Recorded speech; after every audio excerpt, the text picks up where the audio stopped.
할렐루야. 오늘 말씀은 야고보서 4장입니다. 안개와 같은 인생이라는 주제로 말씀을 전하겠습니다.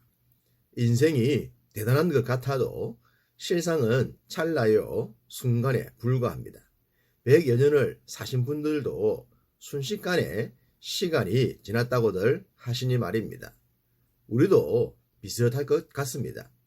50여 년의 삶도 이렇게 빨리 지날 줄 몰랐으니 말입니다. 어릴 때는 시간이 너무 늦게 간다고 생각했는데 시간은 언제나 변함없이 빠르게 지나는 것 같습니다. 이렇게 시간이 빠르게 지나고 인생이 특별하지 않다는 것을 생각한다면 땅의 삶을 의미 있게 살아야 할 것입니다. 마치 이 땅이 영원한 본향인 양 착각하지 않아야 하는 것이죠. 그런 의미에서 오늘 본문이 주는 교훈이 큽니다. 4절 중반절에 누구든지 세상과 벗이 되고자 하는 자는 스스로 하나님과 원수되는 것이라고 했습니다. 세상과 벗이 되는 것은 세상을 사랑하고 세상을 본향으로 착각하는 모습이라고 하겠습니다. 이런 사람들은 수단과 방법을 가리지 않고 삽니다. 세상에서 인정받고 성공하고 큰소리치고 자신을 높이며 자신이 최고인 것처럼 땅땅거리며 살아가고자 하죠. 이런 성향에 나타나는 결과들은 어떤 것들이 있을까요? 1절, 너희 중에 싸움이 어디로부터 나느냐? 싸우는 정욕으로부터 나는 것이 아니냐? 지금도 러시아가 우크라이나를 침공하고 있습니다. 결론은 욕심이죠. 더 갖기 위해서 말입니다. 자신들의 욕심을 위해서 하나님의 형상대로 지음받은 인생들을 학살합니다. 이런 자들은 결단코 심판을 피하지 못할 것입니다. 좀 더 넓은 영토를 갖더라도 순식간의 인생인데 말입니다. 성경은 우리에게 필요한 것이 있으면 구하라고 하십니다. 물론 구하여도 얻지 못함은 정욕으로 쓰려고 잘못 구하기 때문이라고 하시면서 말입니다. 우리는 이런 말씀을 오해하지 않아야 합니다.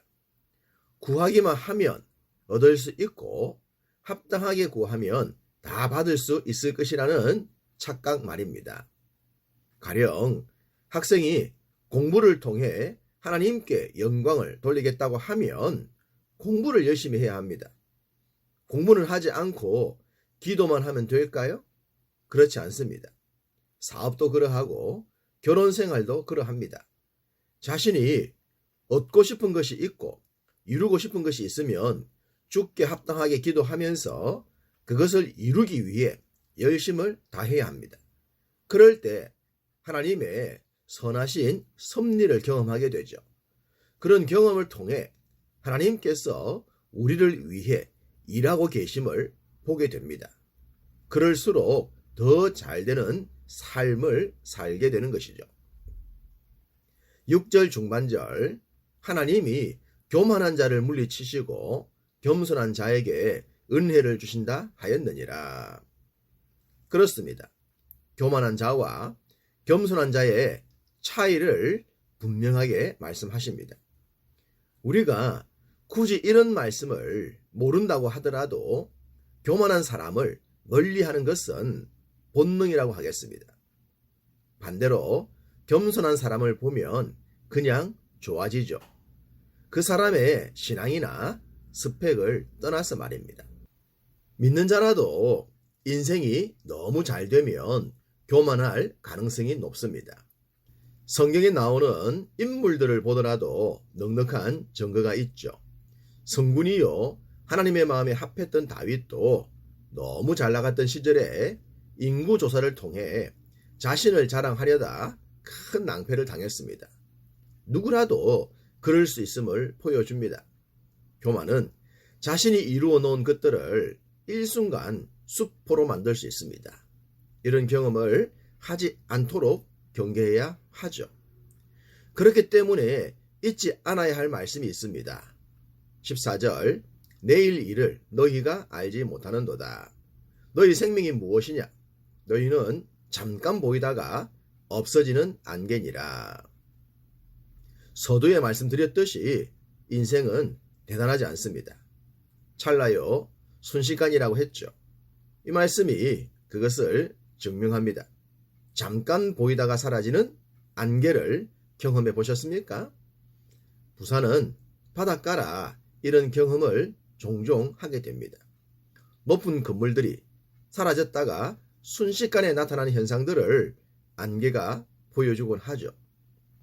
이렇게 안개와 같은 인생이니 교만과는 단절하고 싸움과도 친절해지지 않아야 할 것입니다. 겸손한 자는 더욱 겸손하며 땅의 것들에 마음을 빼앗기지 않고 안개와 같은 인생을 의미있게 살려면 어떻게 해야 할까요? 8절 하나님을 가까이 하라. 그리하면 너희를 가까이 하시리라. 하나님을 가까이 하는 것입니다. 그렇다면 하나님과 가까이 하는 것은 어떤 것일까요? 야고보는 2전장에서 믿음과 행함을 일치시키라고 했습니다. 소위 행함이 있는 믿음 생활을 하라고 했죠. 우리가 하나님을 닮았다면 하나님의 말씀을 행하게 될 것입니다. 당연히 말씀을 행하는 삶은 하나님과 가까이 함의 결과이지 않을까요? 믿는 자들도 심지어 믿지 않는 자들도 우리의 행함을 좋아하게 된다면 그것이 하나님과 동행함의 열매라고 하겠습니다.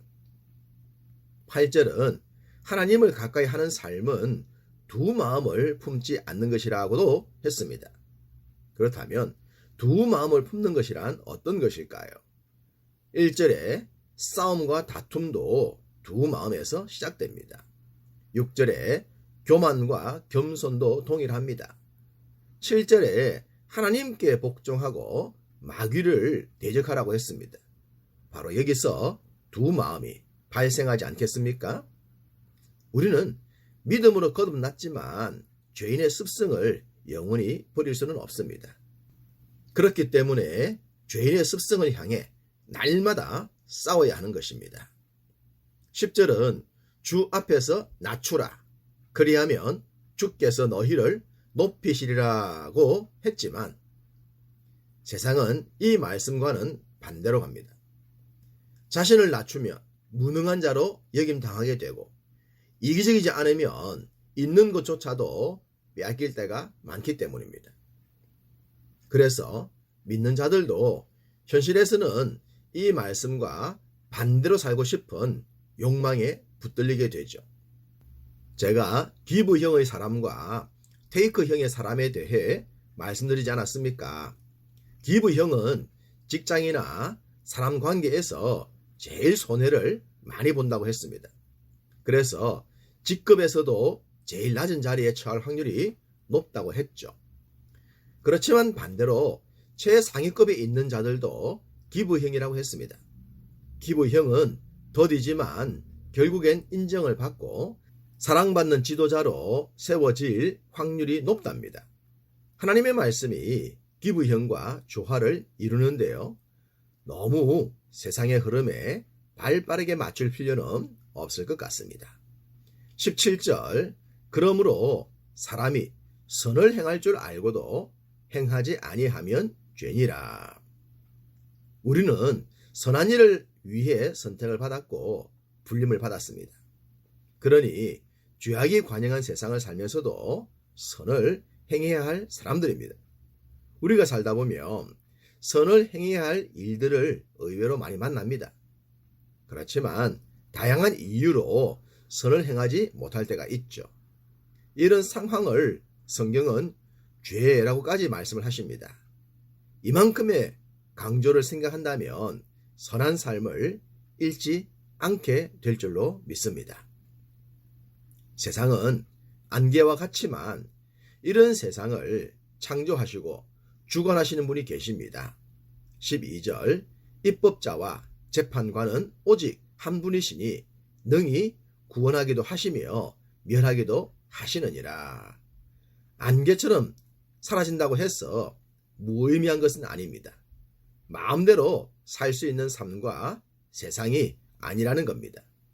입법자, 재판관, 구원과 멸망의 주권자인 하나님의 뜻을 따라야 합니다. 그래야 인생의 참 의미를 발견할 수 있고 행복한 땅의 삶을 함께 살게 되는 것입니다. 인생을 가치 있게 만들고 땅의 삶을 보람 있게 만드는 사역이 믿는 우리들에게 있습니다. 그렇기에 우리들의 매일의 삶이 중요한 것입니다. 그러므로 오늘 하루도 여러분을 통해 이 세상을 살만한 세상으로 만들어 가시기를 주님의 이름으로 축복합니다.